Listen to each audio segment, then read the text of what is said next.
ہم نے ان کے دلوں پر پردہ چڑھا دیا ہے کہ وہ اس قرآن کو سمجھ ہی نہ سکیں، اور ان کے کانوں میں بوجھ ہے، اور جب آپ قرآن میں اپنے اکیلے پروردگار کا ذکر کرتے ہیں تو وہ نفرت سے پیٹھ پھیر کر بھاگ جاتے ہیں۔ یہ چھپا ہوا پردہ اور دلوں پر پڑا ہوا پردہ ہونا، یا ان کا ایسا محفوظ ہونا کہ کوئی بیرونی چیز ان پر اثر نہ کر سکے، اور کانوں کی ثقل سماعت ہونا، یہ سب باتیں قریش مکہ نے خود ہی بڑے فخر سے اپنے متعلق کہی تھیں، جیسا کہ یہی باتیں سورہ حامیم السجدہ کی 5ویں آیت میں مذکور ہیں۔ چونکہ وہ خود بھی یہی کچھ چاہتے تھے، لہٰذا اللہ نے انہیں ویسا ہی بنا دیا۔ قریشی سرداروں نے مسلمانوں کے علاوہ اپنے آپ پر بھی پابندی لگا رکھی تھی کہ جب قرآن پڑھا جا رہا ہو تو اسے کوئی بھی نہ سنے، لیکن وہ خود بھی اپنی اس عائد کردہ پابندی کو نبھا نہ سکے، تاہم مخالفت میں پہلے سے بھی زیادہ بڑھ گئے۔ مشرکوں کی توحید سے نفرت کی نشانی یہ ہے کہ یہ نشانی ہے کیونکہ اکیلے اللہ تعالیٰ کا ذکر کرنے سے ان کے معبودوں کی از خود نفی ہو جاتی تھی، جسے وہ صرف اپنے معبودوں ہی کی توہین نہیں سمجھتے تھے بلکہ اپنی اور اپنے آباء و اجداد کی بھی توہین سمجھتے تھے، کیونکہ ان کے معبودوں کی نفی کرنے یا انہیں بالکل بے اختیار کہنے کا صاف مطلب یہ نکلتا تھا کہ یہ سرداران قریش اور ان کے آباء و اجداد سبھی بے وقوف تھے جو انہیں با اختیار سمجھ کر ان کی پوجا پاٹ کرتے رہے، لہٰذا اکیلے اللہ کا ذکر سنتے تو غصے اور نفرت کی بنا پر وہاں سے بھاگ اٹھتے۔ اور یہ بات کچھ دور نبی کے مکہ سے ہی مخصوص نہیں، آج کل کے مشرکوں کا بھی یہی حال ہے۔ آپ ان حضرات کے خطبات جمعہ اور تقریریں وغیرہ سنیں تو ان کا اکثر حصہ ان کے اولیاء اللہ اور بزرگان دین کی کرامات اور تصرفات کا ذکر آئے گا۔ ابتدا میں رسمی طور پر برکت کے لیے کوئی آیت ضرور پڑھ لی جاتی ہے، لیکن بعد کی تقریر میں بس ان کے بزرگوں کی تعریفیں اور کرامات وغیرہ بیان کی جاتی ہیں، اور ان کے پیروکار پسند بھی ایسی ہی تقریر کرتے ہیں اور خوش رہتے ہیں، اور درمیان میں اللہ کا ذکر آ جائے تو اسے بھی گوارا ہونے کی حد تک برداشت کر لیتے ہیں، لیکن اگر صرف توحید باری تعالیٰ کا بیان ہو تو اس بے کیف اور کئی بار سنی ہوئی تقریر سے ان کی طبیعت بور ہو جاتی ہے، اور خطبہ جمعہ کے علاوہ کسی جلسے وغیرہ میں تقریر ہو رہی ہو تو اٹھ کر چلے جاتے ہیں۔ تو ہر دور کے مشرکوں کا یہی حال ہوتا ہے کہ وہ اکیلے اللہ کا نام سننا پسند نہیں کرتے، اور وہ یہ چاہتے ہیں کہ ان کے پسندیدہ ہستیوں کی ہی تعریف ہوتی رہے۔ آیت نمبر 47، نحن اعلم بما یستمعون به اذ یستمعون الیک واذ هم نجوا اذ یقول الظالمون ان تتبعون الا رجل مسحورا۔ ہم خوب جانتے ہیں کہ جب وہ آپ صلی اللہ علیہ وسلم کی طرف کان لگاتے ہیں تو کس بات پر لگاتے ہیں، اور یہ بھی جانتے ہیں کہ جو وہ سرگوشی کرتے ہیں جب یہ ظالم کہتے ہیں کہ تم ایک سحر زدہ آدمی کی پیروی کر رہے ہو۔ تو کافروں کے قرآن کو غور سے سننے کی وجہ، یعنی اگر وہ آپ کی باتیں غور سے سنتے ہیں تو اس لیے نہیں سنتے کہ انہیں ہدایت نصیب ہو، بلکہ اس لیے سنتے ہیں کہ کوئی ایسا پوائنٹ ان کے ہاتھ آ جائے جس کی بنا پر یا تو اس نبی کی تکذیب کر سکیں یا اس کا مذاق اڑا سکیں، اور ظاہر ہے کہ ایسی باتوں کی تلاش ہو تو غور سے سننا ہی پڑتا ہے۔ قریش مکہ نے یہ پابندی لگا رکھی تھی کہ ان کا کوئی شخص قرآن نہیں سنے گا، لیکن اس کلام میں کچھ حلاوت اور دل نشینی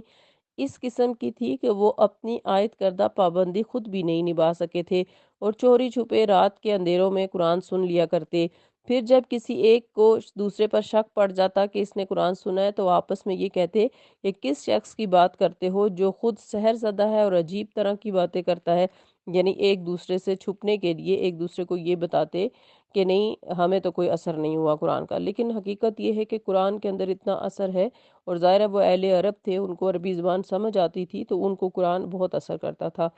ہم جیسے جو پیدائشی مسلمان ہیں اور ان کو عربی زبان آتی بھی نہیں ہم لوگوں کو، تو اس لیے ہمیں تو قرآن سمجھ نہیں آتا، اس لیے قرآن اثر بھی نہیں کرتا، لیکن ان لوگوں کو قرآن اثر کرتا تھا۔ آیت نمبر 48، انظر کیف ضربوا لک الامثال فضلوا فلا یستطیعون سبیلا۔ غور کرو وہ آپ صلی اللہ علیہ وسلم کے لیے کیسی مثالیں بیان کر رہے ہیں، یہ لوگ ایسے بھٹکے ہوئے ہیں کہ اب راہ نہیں پا سکتے، یعنی کبھی آپ صلی اللہ علیہ وسلم کو مسحور کہتے، کبھی ساحر، کبھی کاہن، کبھی شاعر، یعنی ان کی ایسی مت ماری گئی تھی کہ وہ خود بھی کسی ایک بات پر اتفاق نہیں کر سکتے۔ ایک بات کہتے پھر خود ہی اس کی تردید کرنے لگتے۔ انہیں ایسی کوئی بات نظر نہیں آتی تھی جس پر وہ سب متفق ہو کر کہیں کہ آخر اسے یہ چیز ہو گئی ہے، لیکن ظاہر ہے ایسی کوئی بات تھی نہیں تو وہ اس پہ متفق بھی کیسے ہو سکتے تھے۔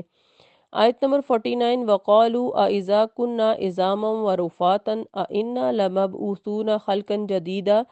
اور پوچھتے ہیں بھلا جب ہم ہڈیاں اور ریزہ ریزہ ہو جائیں گے تو کیا ہمیں اثر نو پیدا کر کے دوبارہ اکٹھا کیا جائے گا؟ یعنی آپ کے مسحور ہونے کی دلیل یہ دیتے کہ جو شخص یہ کہتا ہو کہ جب ہم مر کر مٹی میں مل جائیں گے تو ہماری ہڈیاں بھی ختم ہو جائیں گی، تب بھی ہم زندہ کر کے اثر نو اٹھائے جائیں گے، بھلا اس کے سیر زدہ ہونے میں کوئی شک باقی رہ جاتا ہے؟ آیت 50، کل کونو حجارتن او حدیدہ، اللہ تعالیٰ نے مختصراً سا جواب دیا کہ آپ صلی اللہ علیہ وسلم ان سے کہیے خواہ تم پتھر بن جاؤ یا لوہا، یعنی ہر حال میں تمہیں اللہ ایسے کا ایسا واپس بنا دے گا۔ آیت 51، او خلقم مما یکبرو فی صدورکم فسیقولون من یعیدنا قل الذی فطرکم اول مرہ فسینغضون الیک رؤوسہم ویقولون متی ہوا قل عسیٰ ان یکون قریبا، یا اس سے سخت تر مخلوق جو تمہارے جی میں آئے ہو جاؤ تو بھی اللہ دوبارہ پیدا کر دے گا۔ پھر پوچھتے ہیں ہمیں کون دوبارہ زندہ کرے گا؟ آپ صلی اللہ علیہ وسلم کے یہ وہی پیدا کرے گا جس نے تمہیں پہلی بار پیدا کیا۔ پھر وہ آپ صلی اللہ علیہ وسلم کے سامنے اپنے سر ہلائیں گے اور پوچھیں گے ایسا کب ہوگا؟ آپ کے یہ شاید وہ وقت قریب ہی آ لگا ہو۔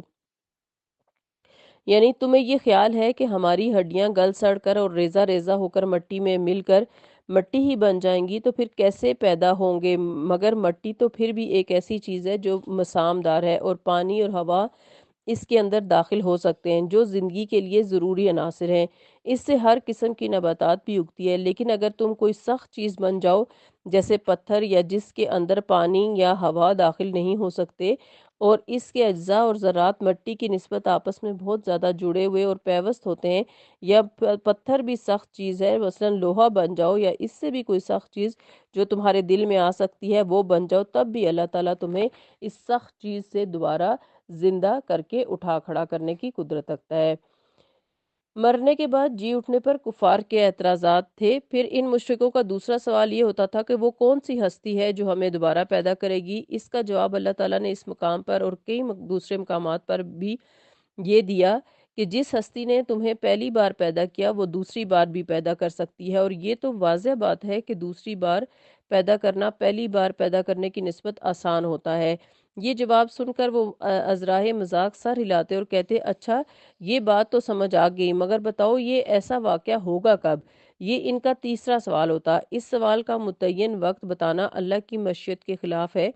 جیسا کہ کسی کو اس کی موت کا معین وقت بتانا یا کسی نافرمان قوم کو اس پر عذاب نازل ہونے کا متعین وقت بتانا اللہ کی مشیت کے خلاف ہے کہ اس سے انسان کی پیدائش اور ابتلا کا مقصد ہی فوت ہو جاتا ہے۔ لہٰذا اس سوال کا جواب یہ دیا کہ جس چیز کا واقعہ ہونا ایک یقینی امر ہو وہ قریب ہی ہوتی ہے، جیسا کہ ہر انسان کی موت یقینی ہے مگر اس کا وقت معلوم نہیں اور کسی بھی وقت یا ابھی بھی آ سکتی ہے، لہٰذا اسے قریب ہی سمجھنا۔ کہ تمہیں ایسے لگتا ہے کہ ایسا ہوگا کب، تو ظاہر ہے مرتے ہی انسان کی قیامت تو شروع ہو جاتی ہے۔ آج کے لیسن کی لاسٹ آیت، آیت نمبر 52، یوم یدعوکم فتستجیبون بحمدہ وتظنون ان لبثتم الا قلیلا، جس دن وہ تمہیں بلائے گا تو تم اس کی تعریف کرتے ہوئے پکار کے جواب میں حاضر ہو جاؤ گے، اور یہ خیال کر رہے ہوگے کہ تم دنیا میں تھوڑی ہی دیر ٹھہرے تھے۔ یعنی جب قیامت آئے گی اور اللہ نے تمہیں زندہ کر کے اٹھ کھڑا ہونے اور اپنے پاس حاضر ہونے کا حکم دے دیا تو تم بلا چون و چراں اس کے سامنے از خود حاضر ہو جاؤ گے، اور یہ سب باتیں تمہیں بھول جائیں گی۔ پھر اس دن چونکہ سب حجابات اٹھ جائیں گے اور ہر انسان یہ دیکھ رہا ہوگا کہ قادر مطلق تو صرف ایک اللہ کی ذات ہے، لہٰذا تم صرف اللہ کی پکار پر حاضر ہی نہیں ہوگے بلکہ اس کی تعریف کے گن گاتے حاضر ہوگے، اور اور اس دن یہ دنیا کی زندگی تمہیں بس ایک سہانا خواب معلوم ہو رہی ہوگی۔ یعنی آج تم نہیں مان رہے، لیکن اس دن کسی انسان کو کوئی شک نہیں رہے گا کہ وہ دنیا میں تھا اور اس کو کیسے کھڑا کیا گیا۔ جو سوالات اٹھا اٹھا کر تم آج بڑے مزے سے انکار کر رہے ہو، یہ سوال تو اس دن تمہیں بھول ہی جائیں گے۔ اور ظاہر ہے کہ جب سور پھونکا جائے گا، پہلا سور پھونکا جائے گا تو سب انسان مر جائیں گے، سب یعنی مخلوق مر جائے گی، اور دوسرے سور اللہ ہی بہتر جانتا ہے کہ کب پھونکا جائے گا۔ جب دوسرا سور پھونکا جائے گا تو تمام انسان جو ہیں وہ جہاں جہاں بھی ان کی مٹی پڑی ہوئی ہوگی وہ مدفن ہوں گے، جس صورت میں بھی وہ مرے ہوں گے، سب کے سب بالکل صحیح سلامت بن کر اٹھ کے کھڑے ہو جائیں گے اور حشر کے میدان کی طرف جمع ہو جائیں گے۔ تو جو سوالات آج بہت امپورٹنٹ لگ رہے ہیں وہ سب اپنا معنی کھو دیں گے، اور انسان جان جائے گا کہ اللہ سبحانہ و تعالیٰ کے علاوہ کوئی ذات ایسی نہیں ہے جس کے آگے انسان سر جھکائے۔ اور یہ سب باتیں پڑھنے اور کرنے کے بعد ہم سب کا کیا طریقہ ہونا چاہیے کہ آخرت پر ہمارا یقین پختہ ہونا چاہیے۔ یہ ہمارے ایمان کے کامل ہونے کے لیے ضروری ہے۔ تو آخرت پر یقین اس لیے ضروری ہے کہ جب تک ہم آخرت پر یقین نہیں کریں گے، ہمارے عمل میں تبدیلی نہیں آ سکتی، ہمارے اندر تقویٰ نہیں آ سکتا۔ آخرت پر یقین وہ واحد چیز ہے، اللہ کا ڈر وہ واحد چیز ہے جو انسان کو اچھے عمل کی طرف لے کے جاتا ہے۔ عمل صالح آخرت پر یقین کے بغیر ممکن ہی نہیں۔ اللہ تعالی ہم سب کو آخرت پر پختہ یقین عطا فرمائے، اور ہم آخرت اورینٹڈ ہو جائیں، اور آخرت کے بارے میں سوچتے ہوئے اپنے عمل کریں۔ آمین۔ سبحانک اللہم و بحمدک، نشہد ان لا الہ الا انت، نستغفرک و نتوب الیک۔ السلام علیکم ورحمۃ اللہ وبرکاتہ۔